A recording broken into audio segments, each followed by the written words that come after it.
नमस्कार. स्वामी प्रसाद किचनमध्ये आपलं मनपूर्वक स्वागत आहे. आज आपण ज्वारीच्या पिठापासून एकदम कुरकुरीत आणि खुसखुशीत चकली कशी बनवायची ते आपण या रेसिपीमध्ये बघणार आहोत. तर हे चकली बनवण्यासाठी आपल्याला कोणतीही पूर्वतयारी करायची गरज लागत नाही. फक्त आपण रोजच्या वापरातलंच आणि रोजच्या साहित्यामध्ये जे आपण वापर करतो त्यापासूनच आपण इथे कुरकुरीत चकली बनवणार आहोत. असेही ज्वारीच्या पिठापासून चकली जर करून ठेवलात 1 ते 2 महिने हे कुरकुरीत आणि एकदम खुसखुशीत हे चकली राहते. तर हे चकली बनवत असताना अजिबात तेलकट होत नाही आणि खूप जास्त पौष्टिक आणि खूप जास्त काटेरी आपण इथे हे चकली केलेली आहे. तर हे चकली बनवत असताना आपण काही टिप्स सहित हे चकली केलेली आहे. तर तुम्ही रेसिपी शेवटपर्यंत पहा. तर तुम्हाला माझ्या रेसिपी जर बघायला आवडत असतील तर स्वामी प्रसाद किचन या चॅनलला तुम्ही एक लाईक, शेअर आणि सबस्क्राईब करा आणि बाजूची बेल घंटा नक्की क्लिक करा. चला तर मग वेळ न घालता आपण रेसिपीला सुरुवात करूया. तर इथे ज्वारीच्या पिठाची चकली बनवण्यासाठी लागणारं साहित्य बघूया. तर इथे 1-2 मोठ्या वाट्या ज्वारीचं पीठ घेतलेलं आहे आणि 4 चमचे बेसनचं पीठ घेतलेलं आहे. 4 ते 5 चमचे इथे पांढरे तीळ घेतलेले आहेत आणि चवीनुसार मीठ घेतलेलं आहे. 1 चमचा जिरं, 1 चमचा ओवा घेतलेला आहे आणि एक अर्धा चमचा हळद पावडर आणि 2 चमचे लाल मिरची पावडर घेतलेला आहे. तर सगळ्यात पहिल्यांदा आपल्याला इथे जे ज्वारीचं पीठ घेतलेलं आहे, ते ज्वारीचं पीठ आपल्याला चाळणीने चाळून घ्यायचं आहे. जर तुम्हाला या ठिकाणी पीठ चाळून घ्यायचं नसेल, तर तुम्ही न चाळता पण हे पीठ घेऊ शकता. तर हे पीठ आपण जे भाकरी करतो ना, तेच आपण हे पीठ घेतलेलं आहे. तर हे पीठ आपण छान चाळून घ्यायचं आहे. जे आपण गव्हाचं पीठ, ज्वारीचं पीठ चाळतो, त्याच चाळणीनं आपण इथे पीठ चाळून घेतलेलं आहे. तर बघू शकता आपण इथे मस्त हे पीठ ज्वारीचं चाळून घेतलेलं आहे आणि यामधला चोथा काढून घेतलेला आहे. तर या चाळून घेतलेल्या ज्वारीच्या पिठामध्ये 4 चमचे मी इथे बेसन घालून घेतलेलं आहे.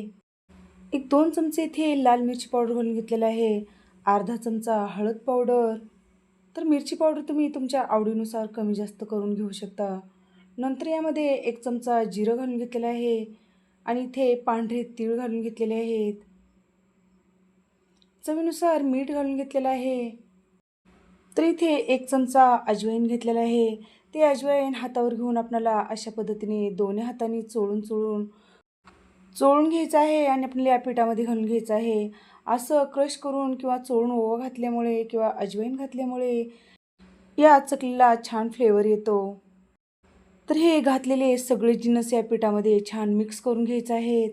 तर बघू शकता अशा पद्धतीने चोळून चोळून आपल्याला हे सगळे मसाले किंवा हे सगळे जिन्नस आपल्याला छान मिक्स करून घ्यायचं आहे. तर हे आपलं पीठ छान मिक्स झालेलं आहे. तर या पिठामध्ये आपल्याला कडकडीत तेलाचं एक मोहन करून घ्यायचं आहे. तर इकडे गॅसवर एक मी वाटी ठेवलेली आहे आणि त्या वाटीमध्ये 2 मोठे चमचे तेल घालून घेतलेलं आहे. तर हे तेल आपण मंद गॅसवर छान कडकडीत गरम करून घ्यायचं आहे. तर इथे एक 2 ते 3 मिनिटामध्ये मस्त आपलं हे तेल छान कडकडीत गरम झालेलं आहे. तर अशा पद्धतीने कडकडीत तेल गरम करून आपल्याला पिठामध्ये घालून घ्यायचं आहे. अशा पद्धतीने तेलाचं कडकडीत मोहन या पिठामध्ये घालून घेतल्यामुळे आपली चकली एकदम मस्त कुरकुरीत, खुसखुशीत तयार होते. म्हणून अशा पद्धतीने आपल्याला तेलाचं मोहन घालून घ्यायचं आहे. तेलाचं मोहन घालून घेतल्यामुळे चकली अजिबात नरम पडत नाही. तर हे तेलाचं मोहन घालून आपण छान या पिठामध्ये मिक्स करून घ्यायचं आहे. तर तेल भरपूर प्रमाणात कडक होतं किंवा गरम होतं म्हणून आपल्याला चमच्यानीच आपल्याला अशा पद्धतीने हे तेल या पिठामध्ये मिक्स करून घ्यायचं आहे. तर इथे 1-2 मिनिटामध्ये आपलं मस्त हे तेल यामधलं थंड झालेलं आहे. तर हाताने चोळून चोळून आपल्याला अशा पद्धतीने हे पीठ चोळून घ्यायचं आहे. म्हणजे यामधल्या गुठळ्याही मोडतात आणि मस्त आपले इथे सॉफ्ट हे पीठ तयार होते. तर तुम्ही चकली करत असताना कोणती चूक करता ते माहीत आहे का? या ठिकाणी तुम्ही कडकडीत तेल गरम न करता थंड तेल घालता म्हणून या ठिकाणी तुमची चकली केल्यानंतर कडक तर होतेच, पण काही वेळानंतर ती चकली नरम होते. पण अशा पद्धतीने तुम्ही कडकडीत तेलाचं मोहन घालून घेतल्यामुळे आपली चकली एकदम कुरकुरीत आणि खुसखुशीत आणि कुरकुरीत बनून तयार होते. तर इथे बघू शकता आपण अशा पद्धतीने हे तेल आपण या पिठाला छान चोळून चोळून लावलेलं आहे आणि या पिठाचा छान मुटका झाला म्हणजे आपलं इथे मस्त चकली बनवण्यासाठी आपलं इथे परफेक्ट आपले हे पीठ बनवून तयार झालेलं आहे. तर या पिठामध्ये आपल्याला गरम पाणी करून घालायचं आहे आणि थोडं थोडं करूनच आपल्याला या पिठामध्ये पाणी घालून घ्यायचं आहे. तर हे पीठ मळत असताना आपण जसं भाकरीला पीठ मळतो ना त्याच पद्धतीचं आपल्याला हे पीठ मळून घ्यायचं आहे. तुम्ही म्हणसाल गरम पाणी म्हणजे फार जास्त कडक गरम पाणी करून घ्यायचं नाही. हाताला सोसवेल इतकंच आपल्याला हे गरम पाणी करून या पिठामध्ये घालून घ्यायचं आहे. जर तुम्हाला हाताने गरम पाणी घातल्यानंतर पीठ मळायला येत नसेल तर तुम्ही या ठिकाणी थोडं चमच्याने हे पीठ मिक्स करून घ्या पाण्यामध्ये आणि थोडंसं थंड झाल्यानंतर हाताने हे पीठ मळून घेऊ शकता. तर इथे अशा पद्धतीने थोडं थोडं पाणी करून मी हाताने घट्टसर हे पीठ मळून घेतलेलं आहे. तर बघू शकता आपल्याला हे पीठ जसं भाकरीला बनवतो त्या पद्धतीचं आपल्याला हे पीठ मळून घ्यायचं आहे. तर हे पीठ मळत असताना खूप जास्त पातळ करायचं नाही. तर अशा पद्धतीने आपल्याला हे घट्टसर पीठ मळून घ्यायचं आहे. तर या ठिकाणी तुम्ही खूप जास्त जर हे पीठ पातळ केलात, तर आपण चकल्या पाडत असताना त्याला छान काटेदार हे चकली बनत नाही. म्हणून आपल्याला हे पीठ मळत असताना घट्टसरच हे पीठ मळून घ्यायचं आहे. तर इथे आपण छान घट्टसर पीठ मळून घेतलेलं आहे. तर या पिठाला एक 5 ते 10 मिनिटासाठी आपण याला झाकण ठेवून हे पीठ भिजण्यासाठी ठेवायचं आहे. जर तुमच्याकडे वेळ नसेल, तर तुम्ही लगेचच हे चकली करून घेऊ शकता. तर इथे आपलं एक 5 ते 10 मिनिटामध्ये हे पीठ छान भिजलं गेलेलं आहे. तर हे भिजवून घेतलेल्या पिठामधला आपल्याला अर्धा गोळा घ्यायचा आहे आणि अर्धा गोळा आपल्याला बाजूला काढून ठेवायचा आहे. तर इथे अर्धं पीठ घेतलेलं आहे, तर याला चिरा पडायला लागलेले आहेत.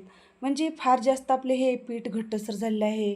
तर या पिठाला आपण थोडं थोडं करून पाणी लावून घ्यायचं आहे आणि आपल्याला हे पीठ छान मळून घ्यायचं आहे. तर बघू शकता आपण थोडंसं पाणी लावून छान हे पीठ मऊसूत किंवा छान हे पीठ मळून घेतलेलं आहे.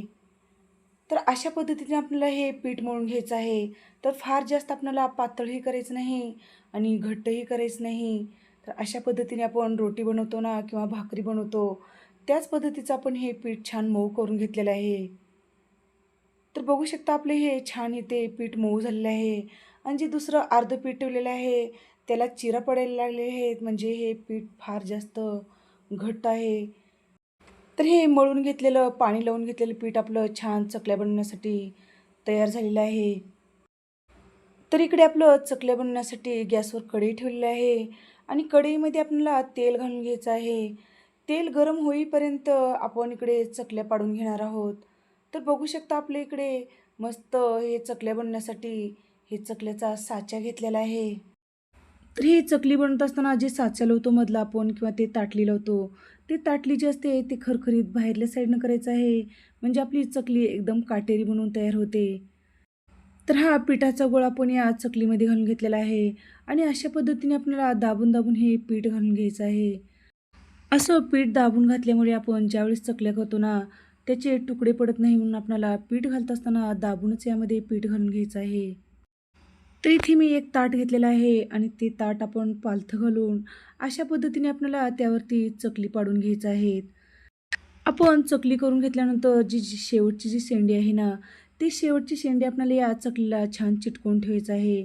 म्हणजे ज्यावेळेस आपण चकली तेलामध्ये सोडतो, त्यावेळेस हे चकली तेलामध्ये अख्खीच्या अख्खी तयार मिळते. म्हणून अशा पद्धतीने आपल्याला चकली केल्यानंतर त्याचा शेंडा आपल्याला या चकलीला दाबून ठेवायचा आहे. तर अशा पद्धतीने कितीही चकली केला तर आपली हे चकली अजिबात तुटत नाही. कारण आपण हे पीठ छान एकदम मऊसूत मळून घेतलेलं आहे. जर तुम्हाला हे पीठ जर कडक वाटत असेल किंवा निबर वाटत असेल, तर थोडं पाण्याचा हात लावून हे पीठ मऊ करून घेऊ शकता तुम्ही. तर बघू शकता आपण इथे चकल्या केलेल्या आहेत. तर आपली इथे चकली तुटलेली नाही. तर मस्त आपली इथे चकल्या बनवून तयार झाले आहेत. तर हे ज्वारीच्या पिठाच्या चकल्या करत असताना फार जास्त आपल्याला एकदाच हे चकल्या करून ठेवायचं नाहीत.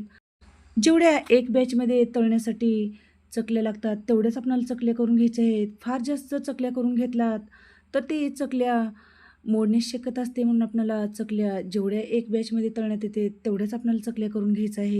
तर इकडे आपण गॅसवर तेल गरम करण्यासाठी ठेवलं होतं. तर आपल्याला हे चकली तळण्यासाठी एकदम कडकडीत धूर येईपर्यंत आपल्याला हे तेल गरम करून घ्यायचं आहे. तर इथे एक तेलामध्ये मी एक तुकडा टाकून घेतलेला आहे. तर बघू शकता, तर आपल्याला अशा पद्धतीचं आपल्याला हे चकल्या तळण्यासाठी तेल गरम पाहिजे. तर इकडे हे तेल गरम झालेलं आहे. तर आपली हे एक-एक करून आपल्याला या तेलामध्ये चकल्या सोडून द्यायच्या आहेत. तर हे चकली टाकत असताना तेलामध्ये आपल्याला जेवढ्या या तेलामध्ये चकल्या बसतील तेवढ्याच चकल्या टाकून घ्यायच्या आहेत.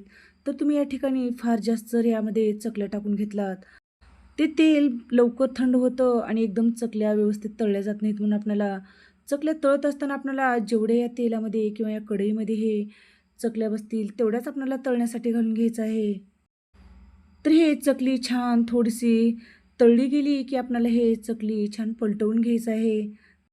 तर हे पहिली साईड आपली चकलीची छान तळली गेलेली आहे. तर आपण हे चकल्या पलटवून घेऊया.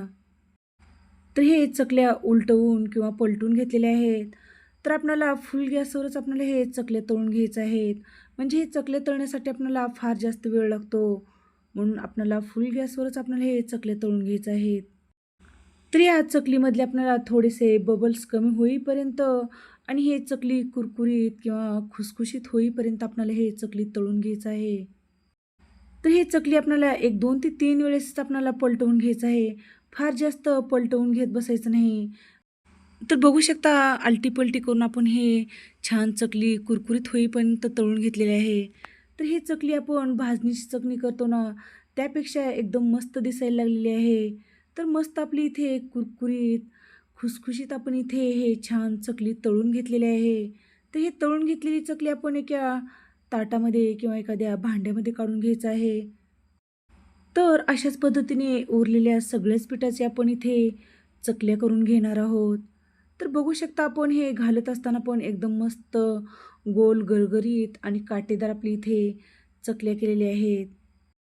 तर हे चकलीची दुसरी बॅच तळत असताना आपल्याला तेल पहिल्यांदा आपण जसं कडकडीत गरम करून घेतलं होतं, त्याच तापमानाचं आपल्याला तेल कडकडीत गरम करून घ्यायचं आहे आणि आपल्याला एक-एक करून अशा पद्धतीने आपल्याला हे चकल्या या तेलामध्ये सोडून द्यायचं आहेत. तर या चकल्या आपण छान कुरकुरीत आणि खुसखुशीत आणि कडक होईपर्यंत आपल्याला याला छान तळून घ्यायचं आहे. तर इथे आपली पहिली साईड हे चकलीची छान तळली गेलेली आहे. तर आपल्याला हे दुसऱ्या साईडनी पण पलटवून आपल्याला चकली छान तळून घ्यायचं आहे. तर बघू शकता एकदम पटकन होणारी आणि एकदम झटपट होणारी आपण इथे ज्वारीच्या पिठापासून चकल्या केलेल्या आहेत. तर याचा कलर किती सुंदर आलेला आहे. तर इथे दुसरी बॅच पण आपली छान तळली गेलेली आहे. तर हे चकल्या आपण एक ताटामध्ये काढून घ्यायचं आहे. तर बघू शकता आपली इथे मस्त तेलामध्ये आपली हे चकली सुटली नाही किंवा मोडली नाही. तर एकदम मस्त सुरेख आणि एकदम परफेक्ट आपली इथे चकली बनवून तयार झालेली आहे. तर अशाच पद्धतीने आपण इथे उरलेल्या पिठाच्या सगळ्याच चकल्या बनवून घेतलेल्या आहेत. तर हे चकल्या पूर्णपणे थंड करून घ्यायच्या आहेत आणि आपल्याला एखाद्या हवाबंद डब्यामध्ये हे चकल्या घालून घेऊ शकता.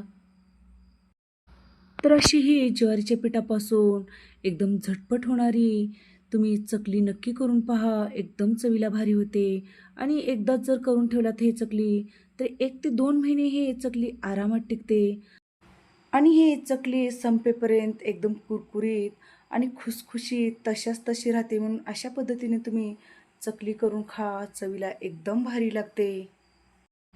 तर तुम्हाला मी एक चकली तोडून दाखवत आहे. मस्त कुरकुरीत आणि क्रिस्पी आपली इथे चकली बनून तयार झालेली आहे.